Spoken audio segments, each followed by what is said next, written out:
As if we didn't know who the heroes would be. The presentation's so much better. Light of Nor. Camilla, Queen of Nor. Has a certain ring to it, wouldn't you say? Yep, I knew she was a queen. I mean, the entire way, how much older she looked like. And of course, we knew her skill kit from the start. Relatively simple, but very powerful. 26 times 2. She hits harsh. Need a hug. Oh, she's killing Alphonse? Oh, aw. I was so excited for a moment. Oh, that's... I almost like Camilla for a moment. Everything has finally been settled. I am to succeed my father as Marquess Foray. Oh, great. Speed opening, attack speed ruse. Yeah, we already knew all of this as well. He's a beast. Literally a beast slayer, a dragon slayer. Very, very potent in current meta. Radiant Dawn, Micaiah. Okay, we gotta see bird attack. As Dane's ruler, it is my duty to defend it as the precious place it is. I see.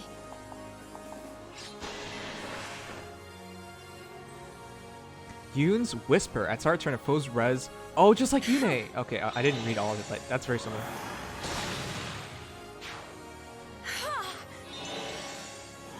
Okay, her attack animation looks kind of funny. It's like, she's like, hey, pick me. Or like, I want to answer teacher. Like that kind of raise, hand raise. Imperial Self. Skilled heroes abound in this place. I mustn't fall behind. I love his new armor. Oh, his sword looks so good. But threat attack speed's 3. Yeah, we knew it was that. Oh my god, it's so good. Threatened moves are back, and that's so good. 130, 99 times 2. All right. Dang. Dang. Oh, no CYL hero displayed, but that's fine. Alright guys, let's go over the heroes. I am pretty excited. That was pretty cool. Personally though, I'm still most interested in Camilla. Just colors heroes are so valuable. Happy birthday, Nems. It looks like chat's still in a mode-only mode, but I'm excited for the new heroes. Okay. Micaiah is probs my fave. Yes, Micaiah's gonna be really good. And chat can no longer, doesn't have to be in chat emote-only mode. We're officially into this. Oh, sorry, let's go back for a moment. You guys like her new look? I did think she looked like a queen. Kozaki Yosuke, the original draw artist for Fate, and I believe Awakening is too, and Asgard Trio as well. Like, he's a big artist for the game. Her boobs got so much bigger, but they're like too big. It's kind of disturbing. The fur is nice and elegant. As I kind of said, eloquent and elegant at the same time. But yeah, she looks really, really good. Am I a fan of Camilla? No, but flying healers are kind of hard to get. Howie Mia is probably the best one before this, I would say. Or Bridal Fjorm. But yeah, this is by far the best flying healer now. It takes after Garen's armor. Yeah, the Norian armor kind of style. All right. So, why is she so good? It is a very simple kit. All right, Restore Plus. We already know what Restore Plus does. Heals 50% HP, removes negative status effects. And yeah, that combination is great. We already know what that does. It's on a bunch of heroes. You can get it from from Nana, but you got to make her a 5-star. Rayful Staff on a ton of healers. We already know all about that. Attack Tactic. We already know all about that. But these two skills, her weapon and her attack speed push, it's already going to make her amazing. Attack speed push. At start of combat, if unit's HP is over 25%, so aka you can keep losing HP all the way until 25%. Given she has like, what, 39 HP base? That's basically around 10 HP. She can still keep using it. So that's pretty good. Attack speed +7. But after combat, unit attack deals 5 damage to unit. That's not a big deal. Especially because she can't be counterattacked. So you can do the math in your head. She can take what? Do 6 different attacks before she's officially pushed out of it. So, attack speed push works really well on her. And that's the reason because Sanogur, Foe cannot... if I get it wrong, sorry, but I don't know how to say these things. Foe cannot counterattack. So that with Rayful Staff is a great combination. If unit initiates combat, grants attack speed +3 during combat. You do that with attack speed push, that's attack speed +10. And that's why I think she's going to be so powerful, because she's average BST. I believe she's around 155 BST or something, 157. But you add another 10 attack, 10 speed on top of that, and you get something special. Of course, she also has the gravity effect, which is really useful. Why is the gravity effect super useful? You run her over a dancer, you hit something, you dance, and then you just move her back. And your opponent can't do anything about it because they're stuck at one movement. So if you ever need to like kite opponent, that is very, very useful. So Camilla's skill kit's relatively simple. It's not like mind-boggling or mind-blowing for a healer. It's just mostly because her staff and her A skill just takes her to another level. So most likely this is what I'm pulling for. Free summoning for. Again, flying healers are at a premium, and this is the best one. She is possibly the most offensive healer as well in the game. So yeah, it is a very simple, easy, and clean kit. Because we were just playing a Battle Royale game, the analogy would be like, it's like an AK-47. I know no one's gonna understand this if you didn't watch the stream just earlier, but yeah, it's just functional, simple and clean, hits hard. She's probably Russian. You know what I mean.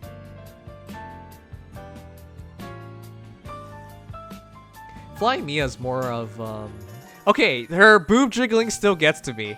You guys see her boob jiggles when she attacks? What is with that? Look at that. Just jiggle, jiggle, jiggle. Jiggle, jiggle, jiggle. Okay, anyways. But yeah, Howie Mia is more of a support healer. Like most healers are, but she's much more support. You know, if the guard effect, the wiping of your opponent's specials, you know. Alright. Eliwood, also very simple and clean. I think the second place heroes all got very simple and clean skill kits, guys. Okay, so this one's called Nini's Icelands. Very simple, effective against dragon and beast foes. That's already super useful. There are so many dragons in the game. There are so many beast heroes in the game, and those are where the meta is at right now. Of course, armor heroes are in between all that, but then there's armor dragons and armor beasts now, so that still does effective against damage against them. So a very, very good specialist to have in your team.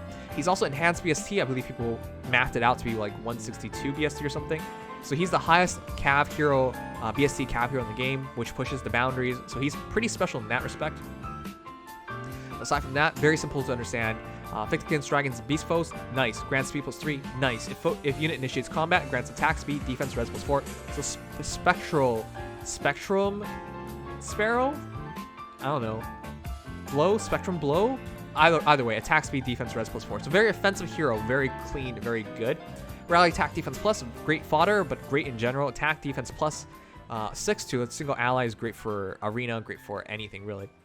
Swift Sparrow 3 grants attack +6, speed +7 during combat. That's amazing too.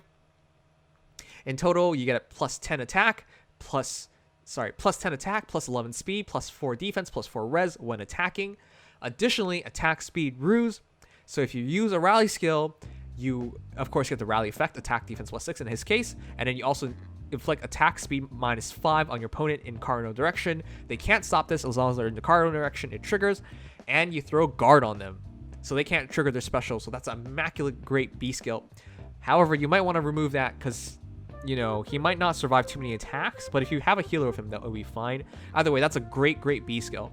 And finally, he has speed opening 3.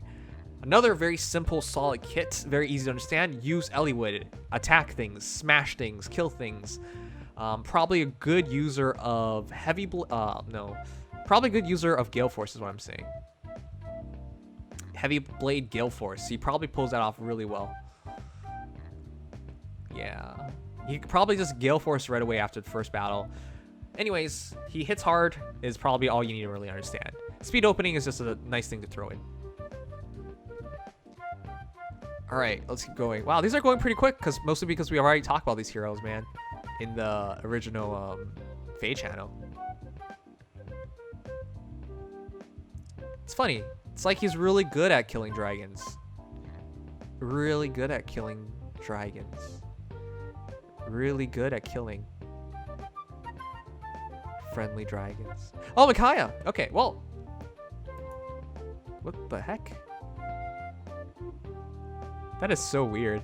They actually just showed like the entire attack. I think that might be I think that might be a mess up. Like, don't they only show the attack? When do they show like the entire thing? Huh. Alright, so with Micaiah, it's where it gets a lot more interesting. Let's start from the top. Light of Dawn, effective against armor and cal foes. Just like every other Micaiah tome, like Fanny, it's a variation of Fanny.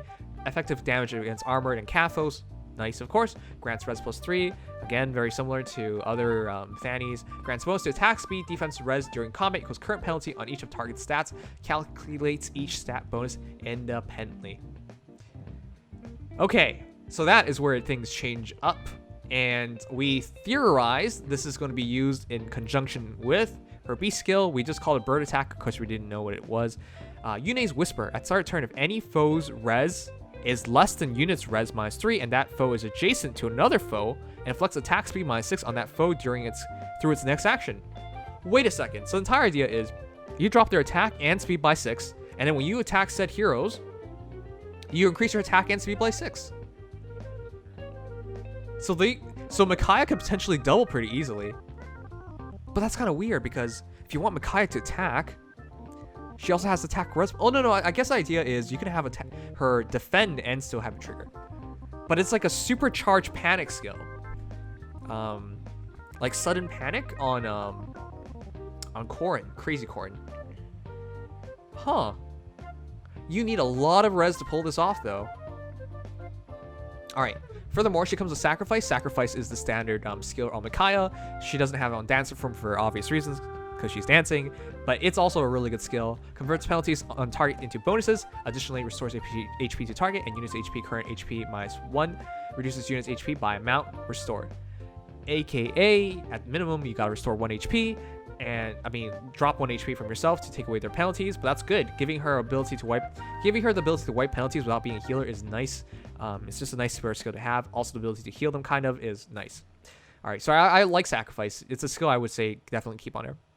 Anyways, so Yune's Whisper and attack respawn, there's a bit of difference there.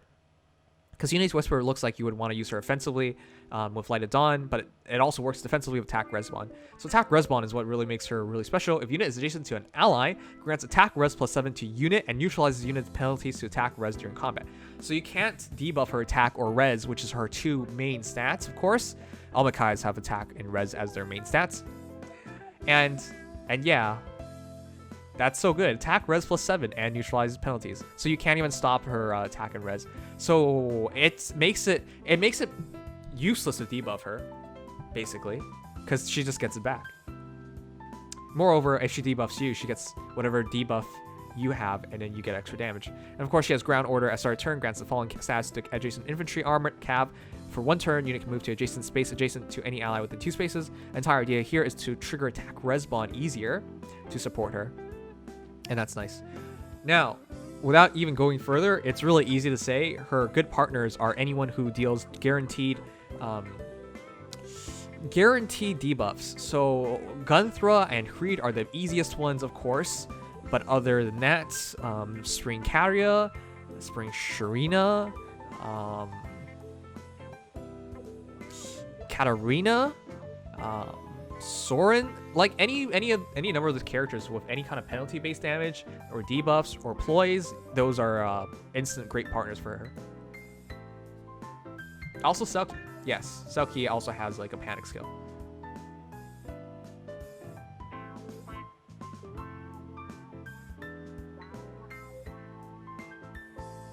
Yeah, very effective hero, very simple hero as well. Imperial Ascent. I think I said Imperial Assault earlier. Whoopsies. Chat, be straight with me. Do you like Alm's armor? I think he looks beautiful. It's based on his original armor, but they added so many fine details to it that they couldn't possibly have before. Instead of looking just lame, this looks super cool. Yeah, it looks like, it reminds me of Gundams. Like it's a mech suit is what it reminds me of. Anyways, I love his look. I didn't understand that. If you ever get a Samsung phone, turn off Bixby. Bixby just randomly wants to interject itself into everything. Anyways, let's go on to the hero. 60 times 2. All right, so I think in terms of offensive potential, it's between Alm and Eliwood in terms of just sheer damage. In terms of specialty, it's obviously to Micaiah, and in terms of overall value, I think I give it to Camilla. But the reason why I have Alm questionably fighting against Eliwood is this. He is also effective against dragon foes, but Eliwood's also effective against beast foes, and I really, beasts in the current meta are just so good. Anyways, so Draco Falchion, effective against dragon foes, grants attack +3, nice, because of course, he does 1.5x damage. You didn't hear that? 1.5x damage against dragons. If the number of foes within 2 spaces, excluding target, is... Wait, if number of foes is greater than number of allies within 2 spaces, excluding unit, grants attack speed, defense, res +5 during combat, which is super useful, because he already has really good BSC, and now he gets +5 to everything just by being alone. If number of foes within 2 spaces is greater than number of allies, yeah, just by being alone or outnumbered, he does even better. Who comes with Draconic Aura, nice. Obviously you probably don't use that, but whatever. He also comes with Sense Scale. My question is this inheritable? It doesn't appear to be, unfortunately. Yeah, it's not inheritable. Deals damage goes 25% of unit's attack, but after combat, if the unit attack deals 7 damage to unit. That is just sheer, pure damage. 25% of unit's attack. He's reasonably hitting 60 or something, right? Adding 19 to Draco Falchion to whatever attack he has. Yeah, you would do a lot of sheer damage. He does hurt himself, but that's not bad. He has chill defense. It's whatever. Honestly, he might want to use desperation, because if he attacks when he's outnumbered, attack speed, defense, res +5, probably doubles a lot of things. Not just that, he has threat attack speed 3. This is the most interesting skill to come to the game in a long time. Threat skills are back in play, guys. At start of turn, if unit is within 2 spaces of a foe, grants attack speed +5 to unit for 1 turn, and inflicts attack speed -5 on foes within 2 spaces through their next actions. That is so ridiculously good. It's just like Surtur's Menace, but it just targets attack and speed. Why is this so good, guys? Why? It creates attack difference of +/-5, so your attack goes up by 5, theirs goes down by 5. So you hit harder, they hit softer. It also creates a +/-5 difference of speed, so effectively a 10 difference in speed. And on top of that, when you attack, if you just bait an opponent to you, Alm should double them, because he should have up to 15 more speed when attacking at that point. Or even when defending. That is so majorly good. Moving on. Great hero. The +15 speed essentially when just baiting heroes in is nice. And of course dropping their attack, improving your defense and res is very nice. So he's just by keeping heroes within 2 spaces of him and battling them afterwards, Alm has drastically increased like his survivability and offensive potential. Very nice. And of course the sheer damage of Sense Scale is just crazy. No, keep going. I think you're onto something. All right, Obama's last name is... Thanks a lot, man. This is crazy. 99 times 2. Not a chance of you surviving. Yeah, he doesn't look that good when he attacks. All right. There's supposed to be a Tempest Trial, but I don't see the hero right now. Of course, we already knew this comes out on the 16th. It's so soon, so soon. My question for all of you is, will you pull, and who will you free summon, and who do you like the most? My answer right now is looking at still, I guess I'll wait for stats to finalize my mind, but I'm aiming towards Camilla.